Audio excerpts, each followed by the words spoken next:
Happy Eurovision Equinox! A disclaimer.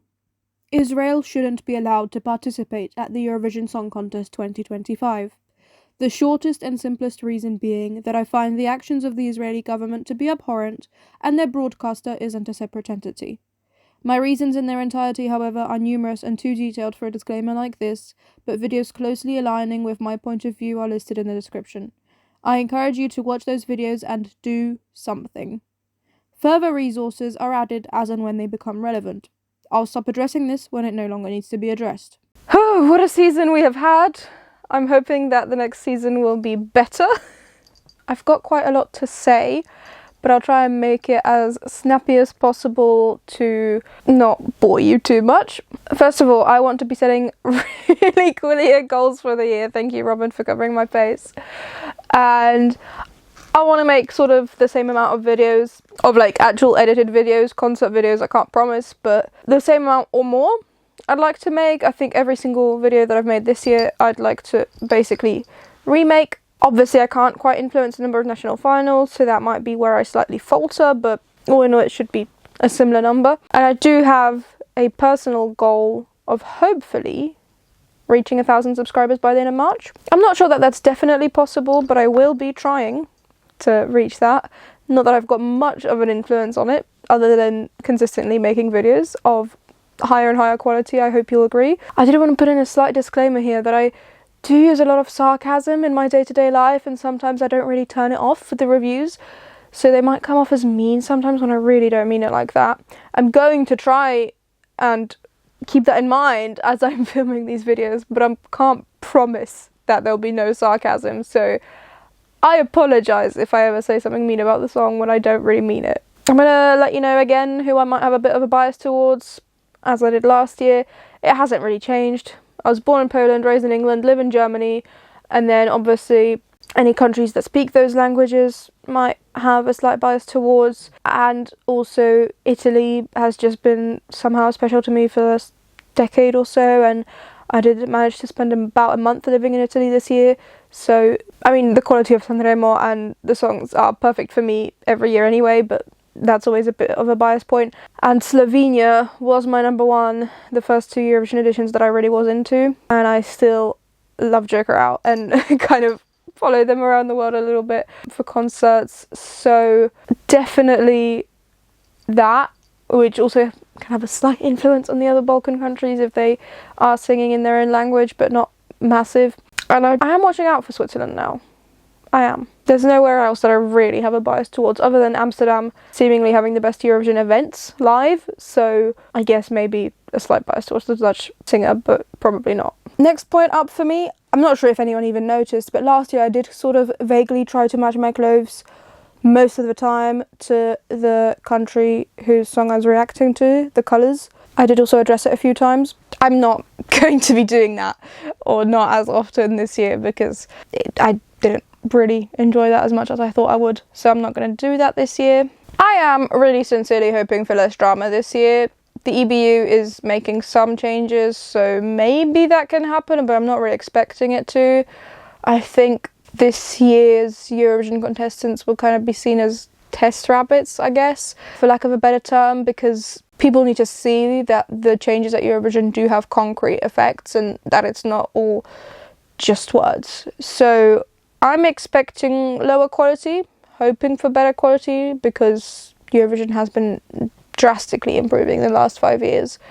So maybe we can keep that up, but I will also not be surprised if the general quality takes a slight dip, as fewer artists are willing to take part because of all the drama that they might or might not have heard about during the 2024 season. And I am expecting lower quality and not really expecting there to be less drama. I'm hoping for it, but I'm not expecting it, because so far Israel is still allowed to participate. This is the part of the video where I explain my point, hopefully in enough detail. I don't know that it ever can be explained in enough detail, but I've taken on board the negative and sometimes constructive comments that I've gotten over the last year based on my previous statement about Israel's participation, and I'll try to explain my stance here.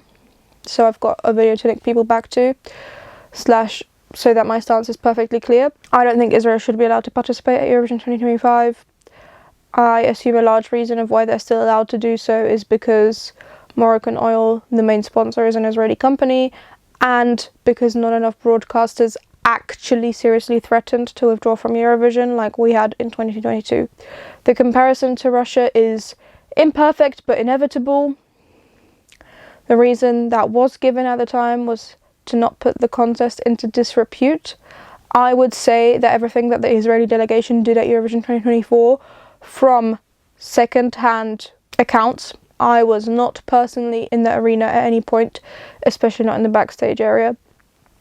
But I would say that everything that they did put the contest into disrepute. Filming people without permission, I don't think that any of that was not putting the contest into disrepute. Filming people without their permission is going to be slightly alleviated at Eurovision 2025 theoretically, because there is meant to be a no filming zone, but that still doesn't change the fact that their actions at Eurovision 2024, despite not being explicitly against the rules, were putting the contest into disrepute. There have also been recent talks of Khan, the Israeli broadcaster, being somehow more involved in the government, or the government being more involved in the broadcaster. I don't know that that will happen yet, but public broadcasters are never truly separate from the government anyway, in my opinion. So I would say also that Israel shouldn't be allowed to participate, as the broadcaster is the one participating at Eurovision, but it's never completely separate from the government, and the government's actions are abhorrent. I also believe that with Israel being allowed to participate at Eurovision 2025, there is no reason to keep banning Russia and Belarus from Eurovision, and they are both still not participating to the best of our knowledge. We haven't got a full participants list yet as of filming, but with Israel participating, the others should also be allowed to rejoin. And also, based on the events of 2024, the song was political. It was meant to be called October Rain. It is now being performed again as October Rain. I also think their marketing campaign with Eden saying "vote for me" in about 20-30 different languages, while I didn't personally see that during Eurovision week or any other point as a direct ad, I think just running a campaign like that should also be specifically disallowed. It wasn't at that point, I understand that, but it's just giving more power to broadcasters with more money, which is crazy. There's already problems enough with different broadcasters having different budgets and not being able to fulfill their spending wants or go to as many pre-parties, anything like that. There's a fine line in terms of what rules can be written down, but that was, for me, definitely over that line of what should be allowed. I'm not sure that I have managed to put my point in the most eloquent way. I didn't want to script this because these are my emotions and I keep repeating this to various people anyway, so I've got my main points down anyway. And I thought that reading a script would come off as insincere, but it is sincere. So I hope I managed to make my point clear, but I can never truly say everything about a topic as complicated as this is. I didn't want to end this video on such a downer, so I will be going back into more normal Eurovision topics. First of all, I'm thinking of lifting my listening restriction. I haven't truly decided yet.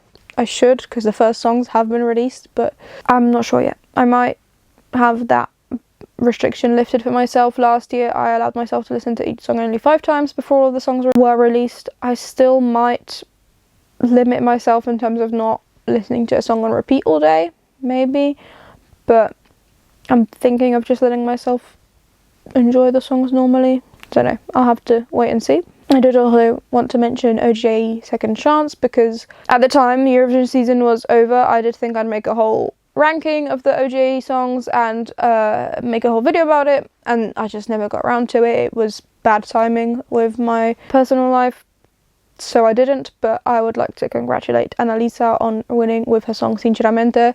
I think it's absolutely deserved. It's probably my favourite song of the national finals, certainly of the ones that didn't actually make it to Eurovision. It's one of my favourite songs of the year. I have really loved listening to it. I'm not sure why. It's pretty basic pop, but it's in Italian. but it just really works for me, so I think it's a completely deserved OGAE second chance win. As I'm uploading this, Junior Eurovision is also this upcoming weekend.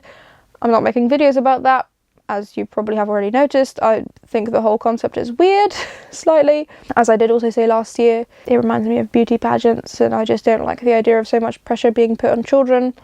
I'm sure there's safeguarding behind the scenes.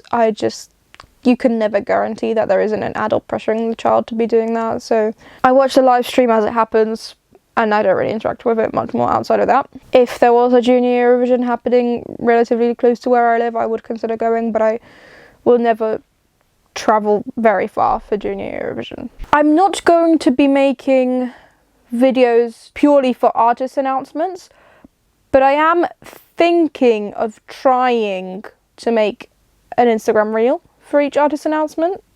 I'm not sure that I'll be able to go through with it for the whole season, but I would really appreciate feedback if that's something that you're interested in, because I much prefer long form YouTube content, both to watch and to make, but I also realise that the world is moving in a short form direction, or has moved in a short form direction, and I'm thinking of doing that. I also don't want to be making a full YouTube video for every artist announcement. I don't have enough to say. So I'm thinking maybe that's a solution. Kind of two birds with one stone situation.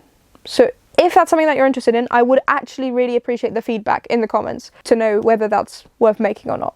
I'd then just talk about, like, this is who we've got for this country, this is what their old music is kind of like, who can we compare it to, just expectations, I guess, based on the information available at the time of the announcement. I'd also like to do something about the songs released and how they enter my ranking. I'm not quite sure if I'll cut off at 10 again like I did last year, or if I'll go through a longer amount of time, or if I just won't do any of it. So if you've got any feedback about what you would like to see in my song reaction videos, that would also be appreciated. If you'd like me to say whether it's in my top half or bottom half of the ranking, if you'd like me to say the exact number, if you think cutting it off at 10 or 20 is good, actually let me know what you'd like to see, because I haven't really decided yet. And other than that, I'm hoping Robin will come back to my videos. She's behind the camera again. I'm hoping to do more interviews if possible, and yeah, just make my videos better and better.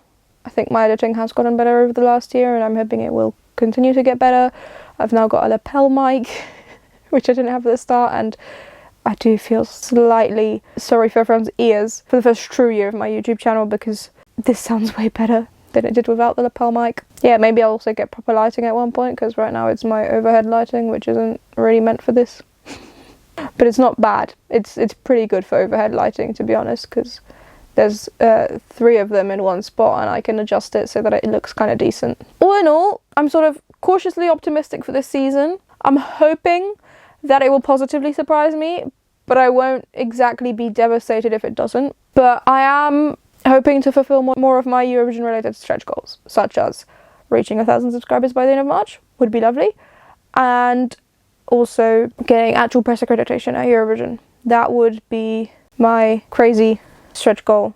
I don't know that it's possible, but it's also probably unwise due to other live events in mid-June that I should prepare for, but I'd like to keep the momentum going while I've got it, and if I don't get press accreditation this year, is gonna just light the fire in me to try even harder for next year. So just press accreditation for a bigger pre-party such as Eurovision in concert would be great already, and I think that's actually decently likely, so I'm going to be trying my best. If you have any more wishes, concerns, suggestions for the Eurovision 2025 season on my YouTube channel, I would really appreciate that. I'm going to try and dip my toes a little bit more into reels as well. I'm hoping that won't impact the YouTube side of things. I don't intend for it to. I'd rather focus on the YouTube and let the reels fall to the wayside if I have to pick and choose. But any feedback whatsoever would genuinely be very greatly appreciated, because I want to be making the content that people want to see, but also the content that I like seeing, and sometimes I don't even know what I want. So any suggestions, as I say, are greatly appreciated. If you like the video, please do literally like it. Also consider subscribing if you want to see more of my content, and maybe even share the video with someone else who you know who might want to see this. All in all though, thank you ever so much just for watching the video. I really do hope that you enjoyed it, that got something out of it. I'll see you next one that shows up on your feed. Bye!